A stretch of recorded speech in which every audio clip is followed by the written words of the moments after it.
بسم اللہ الرحمن الرحیم۔ السلام علیکم dear student, I hope you will be fine. آج ہم پڑھنے جا رہے ہیں کلاس 6 اردو کا سبق نمبر 8، ذرا فون کر لوں۔ یہ سبق نہ صرف ایک دلچسپ ہے بلکہ ہمیں روزمرہ زندگی میں فون کے استعمال اور اس کی اہمیت بھی بتاتا ہے۔ اس سبق کا سفر شروع کرنے سے پہلے آپ کو بتا دوں کہ اس لیسن کی ایکسرسائز میں خلاصہ ہوگا، مرکزی خیال ہوگا اور الفاظ معنی بھی ہوں گے۔ ایکسرسائز تو ہوگی لیکن سب سے لاسٹ میں آپ کے ساتھ میں نے امپورٹنٹ کوسچن شیئر کرنے ہیں، سو ویڈیو کو بالکل بھی سکپ مت کیجیے گا۔ سب سے پہلے ہم سمجھ لیتے ہیں کہ یہ سبق کس کے بارے میں ہے۔ یہ سبق ایک مزاحیہ لیکن سبق آموز ڈرامائی گفتگو ہے جس میں آپ کو کردار روزمرہ کے چھوٹے چھوٹے مسائل کو فون کے ذریعے حل کرنے کی کوشش کرتے ہیں، اور بتایا گیا کہ فون ہماری زندگی میں کافی لازمی حصہ ہے۔ اس سبق میں ہنسی مذاق کے انداز میں اس کو پیش کیا گیا۔ اس سبق کے ذریعے ہمیں یہ پیغام ملتا ہے کہ فون کا استعمال ضرورت کے مطابق کرنا چاہیے، فضول باتوں اور وقت کی ضیاع سے بچنا چاہیے اور گفتگو میں شائستگی اور اچھے الفاظ کا استعمال کرنا چاہیے۔ اس سبق میں دلچسپ جملے، مکالمے اور طنز و مزاح شامل ہیں جو طلبہ کو نہ صرف محفوظ کرتے ہیں بلکہ سبق بھی سکھاتے ہیں۔ ایکسرسائز سٹارٹ کرنے سے پہلے آپ کے ساتھ میں نے کوسچن آپ کو سے پوچھنا ہے کہ آپ نے اپنا جواب مجھے کمنٹس میں لکھنا ہے۔ اگر آپ کو 1 منٹ کے لیے فون ملے تو آپ سب سے پہلے کس کو کال کریں گے؟ اس کا آنسر مجھے کمنٹس میں ضرور دیجیے گا۔ اب سٹارٹ کرتے ہیں ایکسرسائز۔ سب سے پہلے آپ کے ساتھ الفاظ معنی شیئر کرتی ہوں۔ سب سے پہلا الفاظ معنی راہ و رسم، اس کا مطلب ہے جان پہچان، تعلق۔ اس کے بعد ہے بالخصوص، اس کا مطلب ہے خاص طور پر۔ مقبول کا مطلب ہے مشہور۔ صاحب فروش کا مطلب ہے بستر کا ہونا۔ منہ بنانا، اس کا مطلب ہے برا بنانا۔ درے کا مطلب ہے رنج افسوس، عارضہ کہتے ہیں مرض کو۔ گاڑی چننا، اس کا مطلب ہے گہری دوستی ہونا۔ اس کے بعد ہے دوا دار، اس کا مطلب ہے علاج معالجہ۔ ہنسامہ کہتے ہیں باورچی کو۔ مجربات کا مطلب ہے تجربے کی ہوئی دوائیں، آزمائے ہوئے حکیموں کے نسخے۔ ممنون کا مطلب ہے احسان مند۔ اس کے بعد نیکسٹ ہے پھٹیچر، اس کا مطلب ہے گھٹیا کم تر۔ مہلت کا مطلب ہے عرصہ وقت۔ لٹیا ٹکنا، اس کا مطلب ہے لاٹھی سے چلنا۔ وحشت کا مطلب ہے دیوانگی جنون۔ سر ہونا، اس کا مطلب ہے اصرار کرنا۔ چاندنیاں، اس کا مطلب ہے سفید چادر جو فرش وغیرہ کے اوپر بچھاتے ہیں۔ اس کے بعد اگلا ہے ادیب، اس کا مطلب ہے نظم و نثر کا ماہر۔ اس کے بعد نیکسٹ ہے پئی سے لاگے، اس کا مطلب ہے پلنگ کے پاس بیٹھنا، اس کا مطلب ہے بیٹھنا۔ تعزیت کا مطلب ہے مرنے والے رشتہ دار سے اظہار ہمدردی کرنا۔ اس کے بعد نیکسٹ ہے ہم محلہ، تو اس کا مطلب ہے محلے دار، ایک ہی محلے کے۔ اس کے بعد نیکسٹ الفاظ ہیں عوام الناس، اس کا مطلب ہے عام لوگ۔ دریافت کا مطلب ہے پوچھنا۔ بھانجا کا مطلب ہے بہن کا بیٹا۔ حیات تازہ کا مطلب ہے نئی زندگی۔ انشا پرداز، اس کا مطلب ہے نثر نگار، ادبی مضامین لکھنے والا۔ ناقابل تلافی کا مطلب ہے جس کی تلافی ممکن نہ ہو۔ بہکی بہکی باتیں کرنا، اس کا مطلب ہے عجیب عجیب باتیں کرنا۔ مزاج پرسی کرنا، اس کا مطلب ہے عیادت کرنا۔ جھنجھوڑا، اس کا مطلب ہے ہلایا۔ زحمت کا مطلب ہے تکلیف۔ تشخیص کہتے ہیں مرض کی پہچان، شناخت۔ نہار منہ، اس کا مطلب ہے ناشتے سے پہلے۔ نگارشات، اس کا مطلب ہے ادبی تحریریں۔ بڑک کر، اس کا مطلب ہے غضبناک ہو کر۔ رشک کرنا، اس کا مطلب ہے فخر کرنا۔ حالیہ کا مطلب ہے موجودہ۔ ناساز کا مطلب ہے خراب۔ مغز کا مطلب ہے دماغ۔ رانگ نمبر کا مطلب ہے غلط نمبر۔ عرض کا مطلب ہے درخواست۔ با آوازی بلند، اس کا مطلب ہے بلند آواز سے۔ سال نامہ کا مطلب ہے کسی جریدے کا سالانہ شائع ہونے والا خاص شمارہ۔ اطمینان کا مطلب ہے تسلی۔ سالن گری کا مطلب ہے جس پر سالن گرا ہوا ہو۔ سر رہنا، اس کا مطلب ہے پیچھے پڑے رہنا، چمٹے رہنا۔ الیکس لائک کا مطلب ہے سلام دعا، جان پہچان۔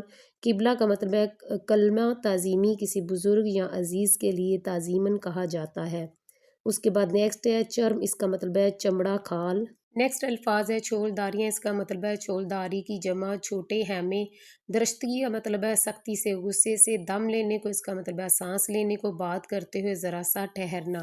اس کے بعد نیکسٹ ہے ڈنر سیٹ، اس کا مطلب ہے کھانا کھانے کے برتنوں کا سیٹ۔ اس کے بعد نیکسٹ الفاظ ہے گندھک، اس کا مطلب ہے ایک پیلے رنگ کا ٹھوس عنصر جو دھات نہیں اور آسانی سے جلنے لگتا ہے، دوا کے طور پر خصوصاً جلد کے امراض میں بہت کام آتا ہے۔ اور لاسٹ، اس کے بعد سیکنڈ لاسٹ ہے مرچنٹ، اس کا مطلب ہے تاجر، تجارت یا کاروبار کرنے والا۔ اخلاق کریمانہ کا مطلب ہے شفقت لیے ہوئے طور طریقے، پرشفقت سلوک۔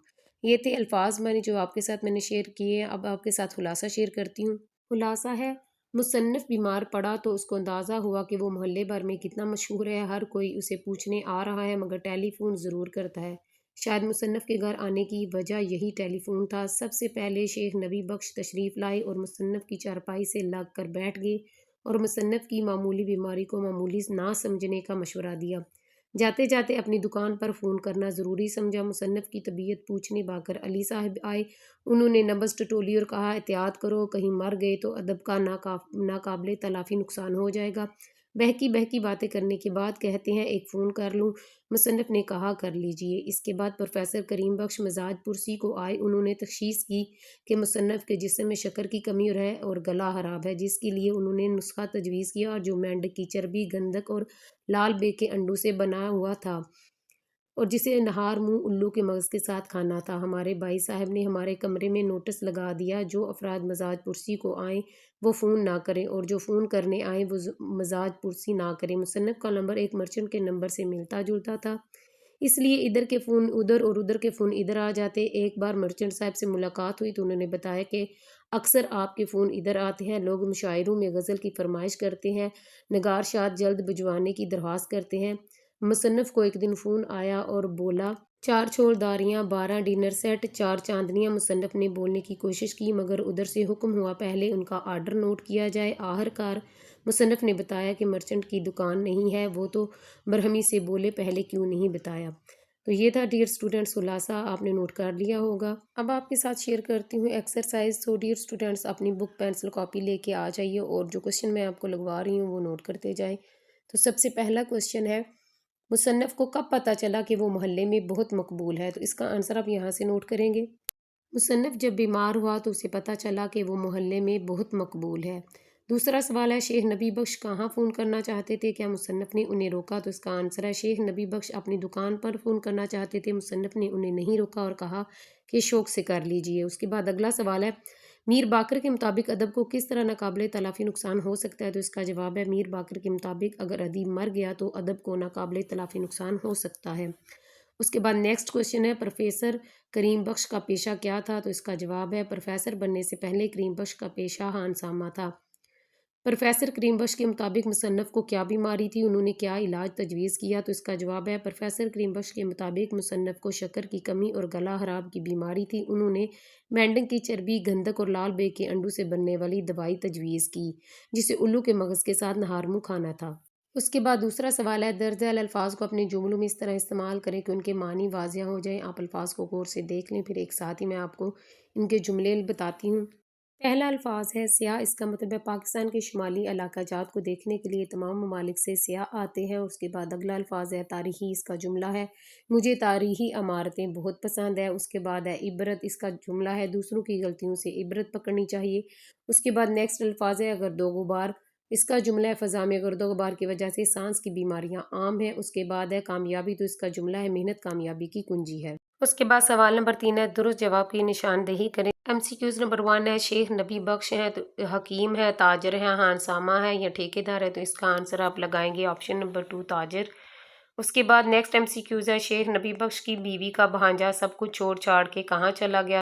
کینیڈا، امریکہ، دبئی یا کراچی؟ تو اس کا آنسر آپ لگائیں گے آپشن نمبر 1 کینیڈا۔ اس کے بعد نیکسٹ ہے میر باقر علی ہیں، اس نمبر 1 ہے ریٹائرڈ صوبے دار، نمبر 2 ہے ریٹائرڈ تھانے دار، نمبر 3 ہے ریٹائرڈ چوکی دار اور لاسٹ والا ہے ریٹائر پروفیسر۔ تو اس کا آنسر آپ نے لگانا ہے آپشن نمبر 2 ریٹائر تھانے دار۔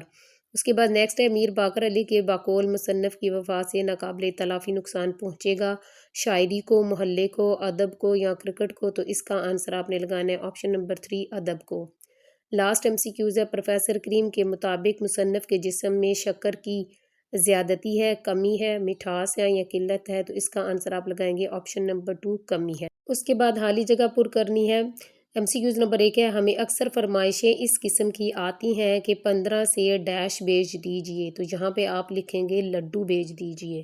اس کے بعد نیکسٹ حالی جگہ ہے ایک مرچنٹ کا نمبر کچھ ایسا ہے کہ اس کے اور ہمارے فون نمبر میں فقط ڈیش عدد کا فرق ہے، تو اس کا آنسر آپ لگائیں گے 1 عدد کا فرق ہے۔ اس کے بعد نیکسٹ ہے حلوہ مرچنٹ صاحب نے بتایا کہ اکثر ڈیش کے لیے ڈیش کی فرمائش ان سے کی جاتی ہے، تو پہلی جگہ پہ آپ نے لکھنا ہے مشاعروں کے لیے ڈیش کی فرمائش، تو یہاں پہ ہوگا غزلوں کی فرمائش کی جاتی ہے۔